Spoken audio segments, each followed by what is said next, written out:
नमस्कार साथियों, मैं प्रभांशु झा आप सभी के परिवार गैलेक्सी इंस्टीट्यूट में आपका हार्दिक स्वागत करता हूं। आज हम लोग जो टॉपिक पीछे पढ़ चुके हैं सेंटेंस के बारे में, उसी को हम लोग आगे लेकर चलेंगे और उसी के बारे में बात करने वाले हैं सेंटेंस के बारे में कि सेंटेंस आपका बन कैसे रहा है ना। तो देखिए, हम लोग जब स्टार्ट करते हैं सबसे पहले तो मैंने आपको ये जरूर बताया था एक बात कि जो आपका बेसिक स्टार्ट होने वाला होगा वो आपका साउंड से आता है ना। स्टार्टिंग में कोई भी क्या होता है बच्चा, वो साउंड करता है। आफ्टर देन वो क्या होगा, लेटर फिर क्या होगा, मतलब ये लैंग्वेज पे है। ये पार्ट जो मैं आपको बता रहा हूँ ये लैंग्वेज पे कॉन्सेप्ट है कि पहले क्या होगा, कुछ ना कुछ साउंड आएगा, कोई ना कोई साउंड आएगा जो कि एक स्टिमुलस है, फिर लेटर होगा, फिर वर्ड होगा, फिर क्लॉज होगा। इसे आप क्लॉज भी कहते हो, क्लॉज भी कहते हो, वही सेंटेंस होगा। तो क्लॉज का मतलब आपको पता है, एक सब्जेक्ट एक वर्ब, ठीक है। लेकिन अगर सेंटेंस की बात करें तो आपका बन कैसे रहा है, जरा ये देखिए। अगर हम लोग सेंटेंस की बात करते हैं तो सर सेंटेंस बनाने के लिए किन किन चीजों की जरूरत होती है, तभी तो मैं आपको पार्ट्स ऑफ स्पीच पढ़ाऊंगा। पहले आप ये समझिए कि हम पार्ट्स ऑफ स्पीच पढ़ेंगे क्यों। ऐसा थोड़ी मैं स्टार्टिंग में आपको डायरेक्टली पढ़ाना स्टार्ट कर दूं, ये नाउन ये प्रोनाउन ये वो यूज क्या होने वाला है, कैसे यूज करेंगे, पहले आप ये देख लीजिए, तब तो पढ़ेंगे हम लोग, ठीक है। अब देखिए सेंटेंस क्या है, तो हमने बताया था आपको सब्जेक्ट होगा, वर्ब होगा, अदर वर्ड होगा, ये स्ट्रक्चर है आपका सेंटेंस का, ठीक है। अब क्या था कि हमने जब इसको देखा सर ये क्लाउज था हमारा, लेकिन जब अदर वर्ड हमने ऐड किया तो ये आपने सेंटेंस इसको पढ़ा। इसका मतलब ये है सर कि सेंटेंस क्या है मतलब कि आप clause is not a sentence, clause आपका सेंटेंस नहीं है, but every sentence is a clause. जो भी बच्चा आपका सेंटेंस है वो क्लाउज है। ऐसा भी कह सकते हैं clause is a part of a longer sentence. Clause क्या है, आपके एक लंबे सेंटेंस का भाग है, ऐसा आप कह सकते हो, ठीक। अब क्या है कि सर अगर सब्जेक्ट चीजों को बनना है तो क्या चीजें होनी चाहिए, वर्ब सर अगर बनना है तो क्या होता है, अदर वर्ड में सर क्या क्या जाता है। तो अगर हमने आपको बताया था कि जो आपका सब्जेक्ट होगा क्या होगा, जो आपका सब्जेक्ट होगा उसको चाहिए नाउन, उसको चाहिए प्रोनाउन, और इसको आपको एक और क्या चाहिए, नाउन इक्विवेलेंट। इसमें वो सारी चीजें जाएंगी बेटा जो सब्जेक्ट बनने के लिए उत्सुक होंगी, बट वो एक्चुअल में नाउन नहीं होंगी। तो नाउन नहीं होंगी तो सर नाउन के जैसा उनको आना चाहिए, इक्वल होंगी नाउन के, नाउन इक्विवेलेंट ना। तो इनके जैसे इनको बनना पड़ता है, एक स्टाइल होगी, इनको दिखाना पड़ेगा कि मैं ठीक वैसे नाउन के जैसे हूँ, बट एक्चुअल में नाउन नहीं होते हैं, ठीक है। जैसे कि हम लोग देखते हैं कि कोई आपका फ्रेंड है, कोई आपका जो है मित्र है, वो उसका बिहेवियर किसी किसी हीरो से मैच कर जाता है, तो आप उसको वो नाम देके बुलाने लगते हो, बट जब मैच करता है उसके जैसा तब आप उसको बुलाते हो, बट एक्चुअल में होता नहीं है। ठीक उसी प्रकार ये है, जो आपका नाउन एक्चुअल में ये नहीं होगा, बट नाउन की जैसे बिहेव करता है तो आप इसको नॉन इक्विवेलेंट कह देते। तो इसमें आपका क्या क्या आएगा, तो मैंने आपको बताया था, इसमें आपका जीरेंड आएगा और आएगा आपका इसमें इन्फिनिटिव ना, इन्फिनिटिव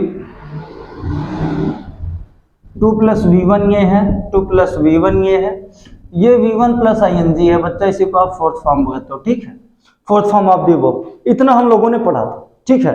नाउन होगा सर, प्रोनाउन होगा। तो जब नाउन, अब मैं आपको पढ़ा रहा हूं, सॉरी जब मैं नाउन आपको पढ़ा रहा हूँ तब आप उसमें ये देखोगे कि अब नाउन का यूज हमको करना कहाँ पर है, ठीक है।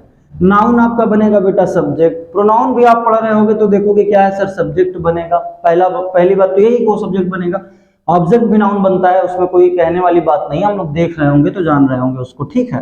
नाउन इक्विवेलेंट का मतलब ये सारी चीजें जो जैसा जैसा कि बेटा हम लोग देख रहे थे कि नाउन इक्विवेलेंट हमने देखा था। नाउन इक्विवेलेंट में क्या है कि जीरेंड है आपका प्लस इन्फिनिटिव है, और जीरेंड का मतलब सर वर्ब की फोर्थ और फर्स्ट फॉर्म में ING, इसी को हम लोग कहते हैं। अगर बात करेंगे बेटा इन्फिनिटिव के बारे में तो 2 + V1 होता है, like to walk is good for health. आपको टू वॉक नहीं लगाना था, walking is good for health कर सकते हो। जैसे like smoking is injurious for health, तो आप इसको भी टू स्मोक कर सकते हो। बट ये होता क्या, ये ऐसी मतलब वर्ब्स होती हैं एक्चुअल में से नाउन कैसे बिहेव करती हैं, इनको इसीलिए डबल पार्ट्स ऑफ स्पीच भी कहा जाता है। और उसके साथ ही साथ इनका टेंस से और सब्जेक्ट से, सब्जेक्ट के नंबर ऑफ पर्सन से कोई भी इन कोई प्रभाव नहीं पड़ता है, ठीक है। इसलिए इन्हें हम लोग नॉन फाइनाइट वर्ब कहते हैं। फाइनाइट का मतलब मैंने आपको उस दिन बताया था। अब क्या हो रहा है सर, सब्जेक्ट तो हो गया, वर्ब पे क्या आता है। देखिए सब्जेक्ट होने का सेंस ये है कि इन सब चीजों को हम सब्जेक्ट के लिए पढ़ेंगे ना, फॉर सब्जेक्ट। बट एक्चुअल में क्या होगा कि जब हम पढ़ रहे होंगे, सेंटेंस बना रहे होंगे, तो वहाँ पे सारी चीज़ें आपको बताई जाएंगी, सब्जेक्ट और वर्ब का एग्रीमेंट क्या है, कैसे सब्जेक्ट होगा, कैसे वर्ब होगा, वो सारी चीज़ें। अभी आपको ये बताया जा रहा है कि इन चीज़ों को हमको पढ़ना है, इसके लिए पढ़ना है। अब वर्ब का क्या कॉन्सेप्ट है देखिएगा, वर्ब का मतलब आपका एक्शन या स्टाइल आपके माइंड में जाएगा।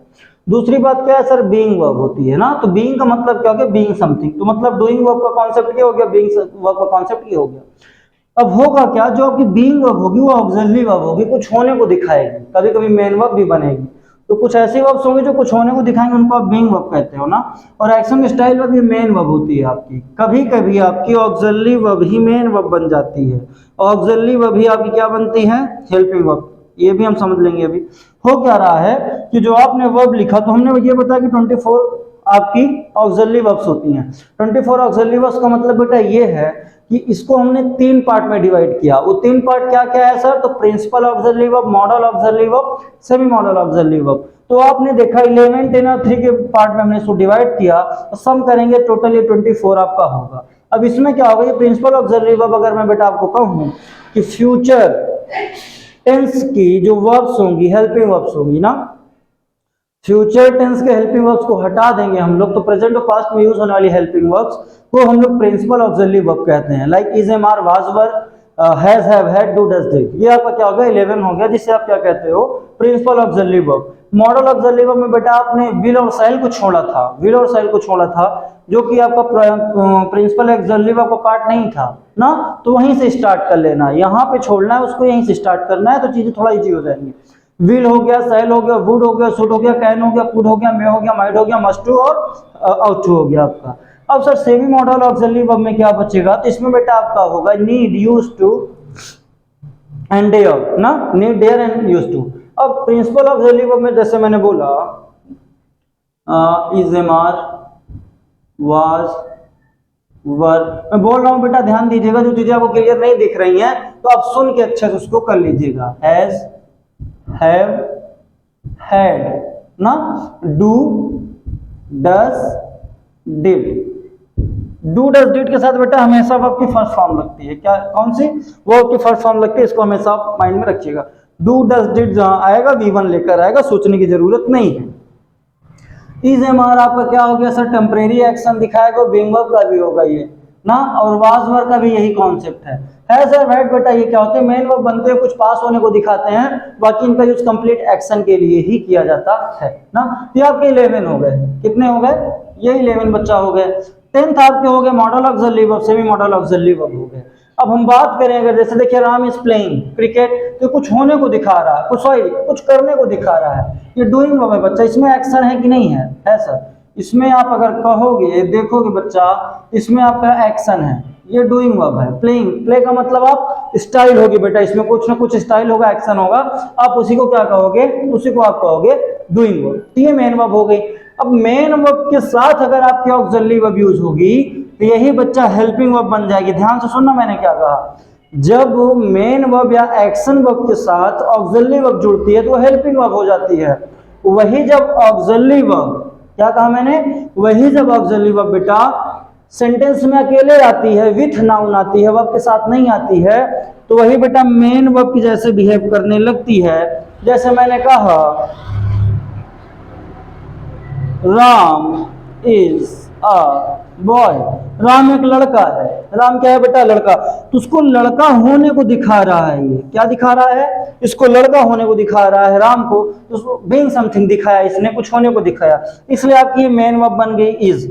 यहीं पे बेटा ये देखो इज क्या है, हेल्पिंग वर्ब है। तो चीजें आपको समझ में आई होंगी जब हम लोग बेटा इसको पढ़ेंगे, जब इसका ये होगी मेन वर्ब यहाँ पे। अच्छा एक कॉन्सेप्ट और है बेटा, बिना मेन वर्ब के हेल्प के हम लोग सेंटेंस बना ही नहीं सकते।